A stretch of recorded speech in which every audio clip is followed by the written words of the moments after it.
So, ito, good morning. So, nandito rin tayo sa Kalamba, Baywalk. So, ito po yung pagsasali ng isda. Ito po, mga karot. So, ito lang pala yung diskarte. Ayan, Oo.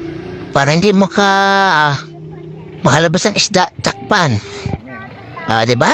Ayan, kahit siksikan sila, mga sariwa yan. Maganda yung ganyan tubig. Mga lods. Okay. Pagka, Terapi prito niyan.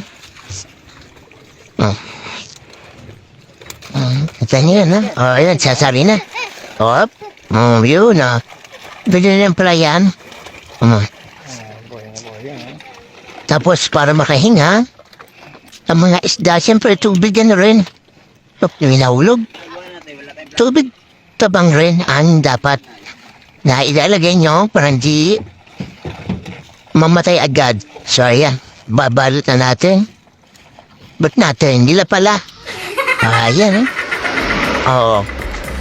Kita mo? Tapos.